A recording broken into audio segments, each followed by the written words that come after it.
O livro de Jó é uma grande parábola sobre o sofrimento e a fidelidade a Deus. A nossa fé nos orienta a respeito do início da causa do sofrimento. O sofrimento humano deve-se à opção de Adão e Eva pela desobediência. O pecado entra no mundo pela desobediência. O pecado traz a morte e trouxe o sofrimento. A vida sobre a terra é difícil, é penosa. O próprio Eclesiastes diz que tudo é muito sofrido debaixo da terra. E além do sofrimento, o ser humano carrega e ostenta em si a vaidade. Vaidade das vaidades, tudo é vaidade, diz o Eclesiastes. A luta do homem sobre a terra é tremenda. O sofrimento é a companhia praticamente de todos nós. Dificilmente nós vamos encontrar uma pessoa que diz: eu nunca sofri, porque o sofrimento tem já seu início no nascimento e toda a nossa vida é marcada por ele. O sofrimento, ele traz um grande aborrecimento à nossa vida. E como nós já falamos aqui inúmeras vezes, há duas maneiras de sofrer: sofrimento pagão e sofrimento cristão. O pagão sofre diferentemente do cristão, porque o pagão não tem vislumbrado na sua vida a consciência clara da vida eterna. E geralmente os pagãos, eles são ávidos pelo prazer, por desfrutar o prazer que o corpo oferece através dos sentidos. E quando o sofrimento ceifa a possibilidade dos prazeres, vem o sofrimento, vem a agonia, a tristeza, o desalento. Enquanto que os cristãos têm uma maneira diferente de encarar o sofrimento. Primeiro, o cristão aprende a ser solidário, amoroso com quem sofre, não tendo esse sentimento medíocre, frágil, que é o sentimento de dó. Nós não podemos ter dó dos que sofrem, mas devemos ter solidariedade, caridade para com aqueles que padecem. Isso é o cristianismo.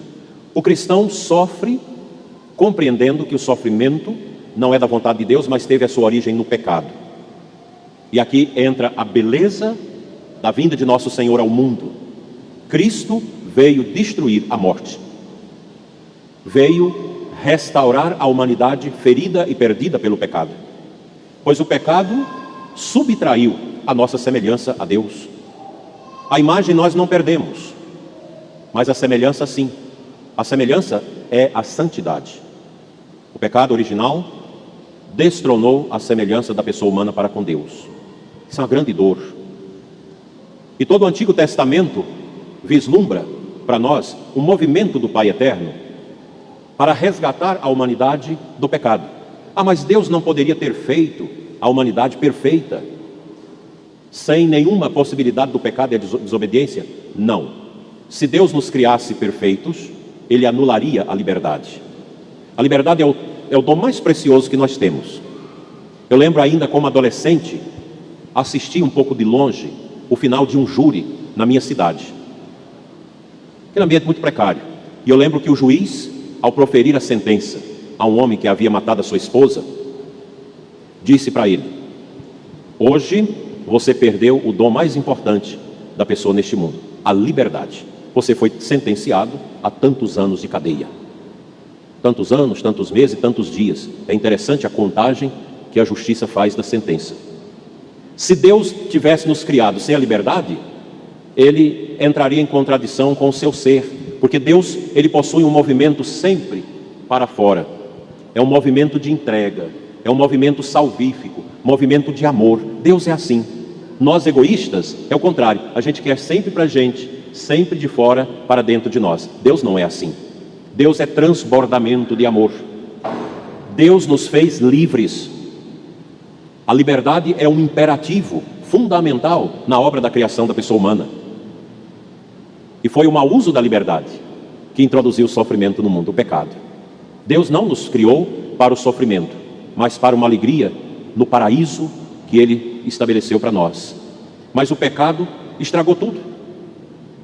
O pecado tirou da órbita o verdadeiro amor de Deus e introduziu o egoísmo humano. E o egoísmo estraga tudo. Mas mesmo assim, Deus não nega a si mesmo. quando no seu amor ele começa a derramar uma bondade que vai preparar a vinda do Messias. A teologia chama isso de economia salvífica. Desde Noé, depois os patriarcas, os reis, os profetas, Deus foi derramando a conta-gotas o seu amor. Até porque Deus não pode revelar-se tudo de uma vez. Nós não temos condições de absolver de uma vez a revelação divina. E Deus foi fazendo paulatinamente, aos poucos, até chegar o grande evento, o evento Jesus Cristo, Deus Salvador. Hoje nós escutamos melhor o Evangelho de Marcos, que vamos ler durante este ano litúrgico, e ainda estamos no primeiro capítulo. Jesus em ação. Ele chega à casa de Pedro. A sogra de Pedro está doente. Alguém me perguntava, mas por que não estava lá a esposa de Pedro? São Jerônimo diz que tudo indica que Pedro era viúvo. Porque geralmente, na cultura do primeiro século do judaísmo, é a mulher, a dona de casa, que recebe as pessoas que chegam, que cuidam delas, que oferece-lhes o lanche, a comida, mas na casa ali não tinha ninguém para recebê-los. Quando eles chegam, a sogra de Pedro está perrengue, ela está doente, com febre, e todo mundo sabe a sensação de uma febre, é horrível. Você escorna, você deita, não aguenta, o corpo parece que passa por um estado de morrência, e você prostra. E Jesus chega ali no quarto da sogra de Pedro. De certa forma, ele se emborca, ele se enverga sobre aquela enferma, pega-a pela mão e a levanta curada. Jesus cura a sogra de Pedro, que imediatamente passa a servi-los. Esta ação de Jesus representa para nós os grandes feitos de Deus. Deus vem em nosso auxílio. E o salmo que nós cantamos, o seu refrão, muito bonito: louvai a Deus porque Ele é bom e conforta os corações. Jó soube carregar o sofrimento na obediência a Deus, na fidelidade a Deus. Não renunciou a Deus. O diabo dizia para ele, mas renuncia. As pessoas falavam, mas quem é esse Deus? E ele entendia que a fidelidade a Deus traz o amor perfeito ao coração, traz as bênçãos. Nós somos chamados a deixar Jesus tocar em nós, nos libertar sobremaneira da chaga do pecado, que é a causa de todas as ruínas neste mundo. O pecado não pode ter lugar na nossa vida. A igreja de Jesus, que é a expressão, que é a epifania do seu mistério, ela é para nós a casa da cura. Os sacramentos, a palavra dele, os ensinamentos, a catequese, tudo na igreja é para a nossa cura, é para a nossa harmonia com Deus, tudo. A igreja, ela é o dom de Cristo vivo para nós, que nós precisamos amar com todo o nosso coração. E a igreja, ela se assenta sobre esse fundamento da palavra, o fundamento da tradição e o fundamento do seu magistério autêntico. Fora disso, é rebuliço, é perca de tempo. Toda essa confusão causada pelo material e o texto base da campanha da fraternidade é exatamente porque não estão ali contemplados a fidelidade à fé da igreja. Por isso a confusão. Quando nós saímos desta comunhão com a verdade, nós projetamos a nós mesmos, nossas ideologias, nossos pensamentos quiméricos, pobres. Na igreja não tem lugar para que as pessoas projetem elas mesmas. Na igreja, quem deve aparecer é o senhorio de nosso Senhor Jesus Cristo. Não Cristo como nós queremos projetá-lo, segundo as nossas convicções e ideologias. Cristo é o Cristo da palavra, é o Cristo do Evangelho, é o Cristo anunciado pelos profetas. E esse é o caminho nosso, é o caminho da igreja. Fora desse caminho, as coisas vão se eclipsar. E por isso, não vão produzir harmonia, comunhão e santidade. A igreja, dizia o saudoso Papa São Paulo VI, na sua exortação pós-sinodal, primeiro sínodo, Evangelho Nunciante: a igreja existe para evangelizar. É o que São Paulo fala na segunda leitura de hoje. Ai de mim se eu não evangelizar. O que é evangelizar? Uma Teresa de Calcutá dizia, evangelizar é ter Jesus no coração e levá-lo aos outros.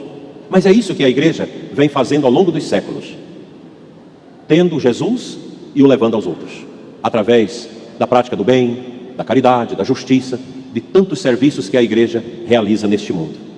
Não dá, meus irmãos, para evangelizar proclamando a nós mesmos, proclamando as nossas bobagens humanas como ideologia de gênero, como a desconstrução da família, a privação das pessoas da liberdade. Todo o sistema autoritário, ditador, confronta com o Evangelho.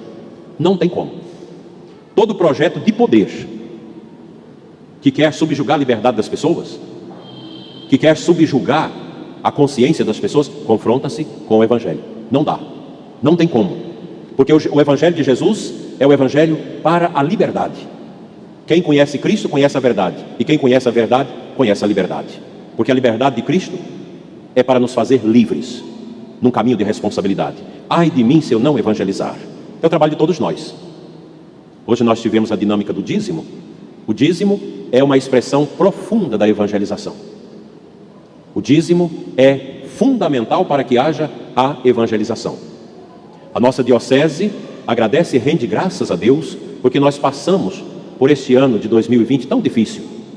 E os nossos dizimistas, os nossos ofertantes, não deixaram de cumprir com as suas responsabilidades. Pelo contrário, nós aumentamos os dizimistas. E a nossa igreja pôde sobreviver. Terminamos até de pagar dívidas. No início deste ano, me comunicava o padre João Manuel, nosso ecônomo, porque houve uma devolução mais consciente do dízimo. Que coisa bonita. A gente só tem a agradecer aos dizimistas, a pastoral do dízimo. O dízimo, gente, quando ele é devolvido na unção do amor, na obediência filial, da gratidão a Deus, ele promove o bem-estar na vida do dizimista, da sua família e da igreja. A evangelização, ela precisa vir desse gesto tão abençoado do dízimo. Se a igreja fosse uma empresa que recebesse dinheiro de outras fontes, somente disso para evangelizar, não funcionaria. O dízimo e as ofertas são expressões vivas dos corações que amam a Cristo e que amam a evangelização. O dízimo de vocês ajuda a manter as paróquias e também a formação do seminário. E a gente agradece, sobretudo o Movimento Serra, que tem ajudado muito os nossos seminários.